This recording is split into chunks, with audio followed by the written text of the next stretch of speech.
La caída del presidente Nicolás Maduro estuvo relacionada con, o está relacionada con diversos factores.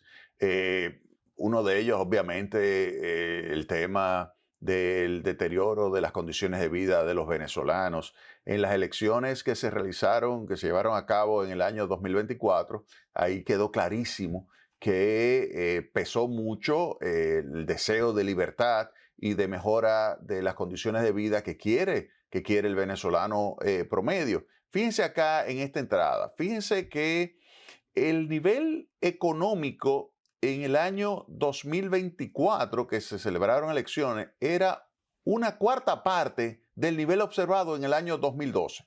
O sea, en el año 2012 teníamos 100 y teníamos en el año 2024 en Venezuela un Producto Interno Bruto que era de 25. Obviamente que eso está relacionado con la situación de hiperinflación, la situación de desempleo, desabastecimiento, un desastre en el manejo de la política económica. Recuerden, su principal estructura productiva está relacionada con el petróleo. Y el petróleo es una debacle lo que ha sucedido. Para que tengan una idea, se producía diariamente 3.3 millones de barriles, 3.3 millones de barriles diarios en Venezuela de petróleo crudo, 3.3 millones. Ahora han, digamos, mejorado a 900.000, pero llegó a estar en 500, 600.000 barriles diarios. O sea, es algo catastrófico lo que sucedió. Un artículo bien interesante en el Wall Street Journal. No, este es el de Financial Times. Este es Financial Times sobre el estado catastrófico de las instalaciones venezolanas. Es un artículo en el Financial Times donde ahí se ve, por ejemplo, Venezuela, se ve la cantidad enorme de oleoductos que tiene, las diferentes instalaciones que tiene. O sea, es una potencia. Venezuela verdaderamente es una potencia en términos de productor. Es un país miembro fundador de la OPEP. Es un país que se benefició muchísimo de grandes inversiones, miles de millones de dólares de inversiones de empresas norteamericanas y de empresas europeas también vinculadas.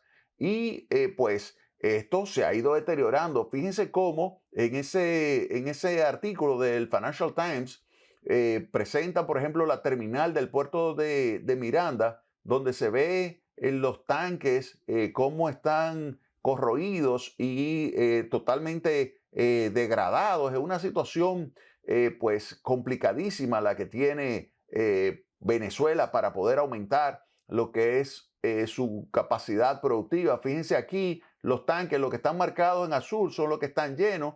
Los otros, lo que puede decir es simplemente que están casi vacíos. Lo que probablemente le están mandando de información es que en realidad es que están en muy malas condiciones esos tanques. Y así hay muchísima información que se ve claramente de cómo está deteriorado la capacidad de producir y de almacenar combustible y de sacar combustible de Venezuela. Ante esa situación, entonces, obviamente uno puede pensar, mira, se puede recuperar Venezuela ahora que se ha sacado a Nicolás Maduro. Pudiera ser, pero no va a ser fácil. Entonces, ese deterioro, mala gestión del Estado, expropiaciones, salida de capitales, todo eso desembocó en un proceso de déficit público, financiamiento inflacionario de parte del Banco Central, inflación, que fue una hiperinflación de miles de por ciento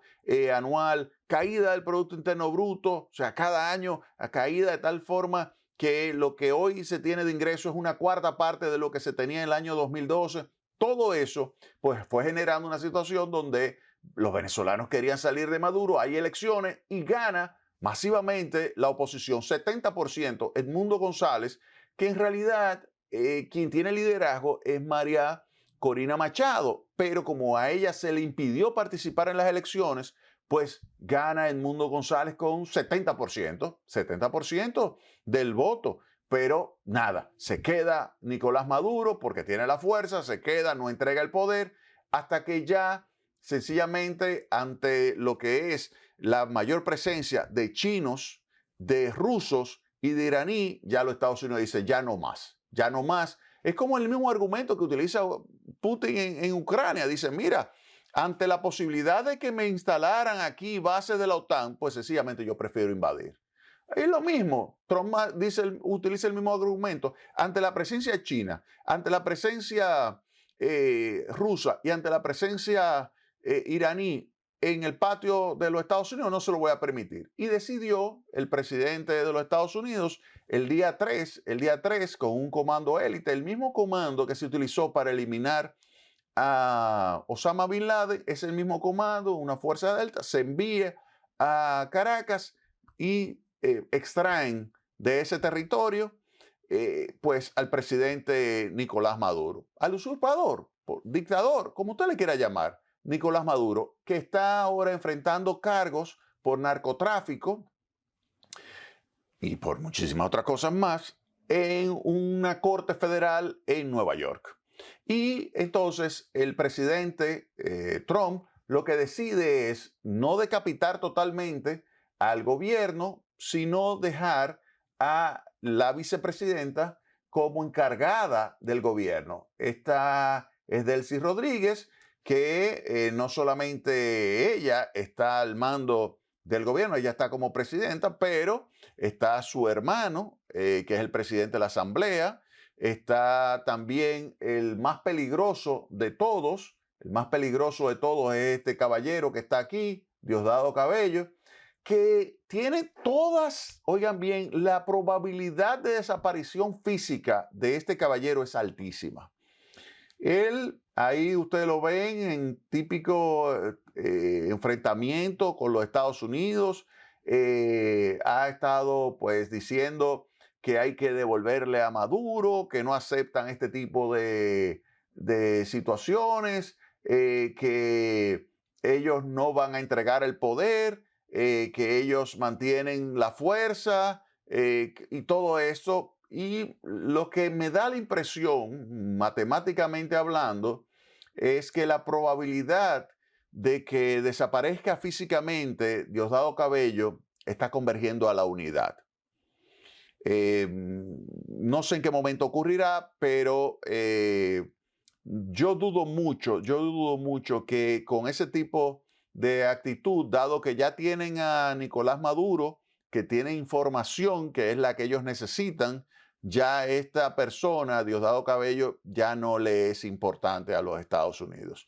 Si él enfrenta, por ejemplo, a Delcy Rodríguez, que es la persona que ha identificado a Estados Unidos para lograr una transición hacia la democracia, porque no pueden decapitar el régimen y generar turbulencia, sería una guerra civil. Estados Unidos lo que tratará es de mantenerla a ella en el poder para minimizar la posibilidad de una guerra civil. Pero si este caballero, Diosdado Cabello, o también el secretario de Defensa de Venezuela, el jefe de las Fuerzas Armadas, deciden derrocarla, deciden entrar en una situación que efectivamente desataría una guerra civil, pues en ese momento me da la impresión que Estados Unidos optaría por despacharlos a ellos a un estado distinto al de esta tierra. Esa sería.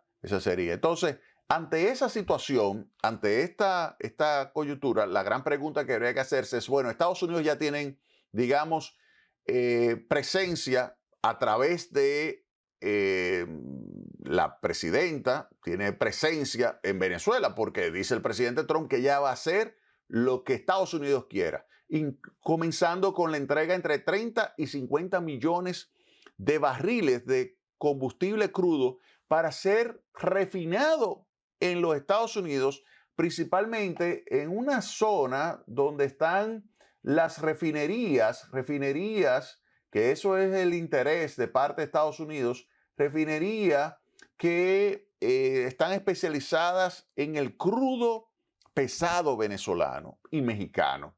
Y esto pudiera ser que esas empresas sean más rentables, generen un beneficio al venderse, dice el presidente Trump, que lo venderían a precio de mercado, no al precio por debajo de mercado que se le ha estado vendiendo, por ejemplo, a China. Y con estas ventas, pues beneficiaría con esos recursos tanto al pueblo venezolano como al pueblo norteamericano. Ese sería, digamos, el mensaje del presidente Trump. Es decir, que esa sería la primera medida que Delcy Rodríguez como presidenta tiene que cumplirle a Trump. Si no lo cumple, si no le entrega esos 30 a 50 millones de barriles, que eso es más de 2.500 millones de dólares de ingresos, 2.500 millones de dólares que se utilizarían, la parte correspondiente obviamente a los beneficios, se utilizarían, como dice el presidente Trump, para favorecer al pueblo venezolano, que cuando hablo de esta crisis económica brutal, se ha deteriorado su condición de vida. O sea, para que usted tenga una idea, hace unos años yo leí un estudio que establecía que el venezolano promedio, como persona, había reducido su peso promedio. Es decir, estaba comiendo menos. O sea, fíjense cómo es terrible lo que hicieron los chavistas. Esto es lógico que tienen que salir del poder. Esto es simplemente una transición, pero tienen que salir del poder. Tienen que salir del poder y aquellos que hayan cometido crímenes tienen que pagarlo ante la justicia. Eso es así. Tiene que venir un proceso de elecciones que permita al pueblo venezolano vivir en libertad, vivir en democracia y que en ese proceso electoral, pues ahí se presente María Corina Machado y todo aquel que quiera presentarse, y que se asegure un proceso electoral libre y que aquel que salga presidente, ese será el nuevo mandatario o mandataria de Venezuela. Ese sería el mensaje. Ahora, Estados Unidos tiene que ponerse ahí firme porque, como yo le señalé, hay personas que lo quieren impedir, como es el caso de Diosdado Cabello. Entonces, por eso digo que Estados Unidos ahí en ese momento va a tener que tomar una decisión. Ahora, la gran pregunta es, ¿cómo puede Estados Unidos ayudar a Venezuela a mejorar su capacidad de producir petróleo y a generar ingresos a favor de su población? Vamos a hablar de eso en el próximo segmento de Tecnopol.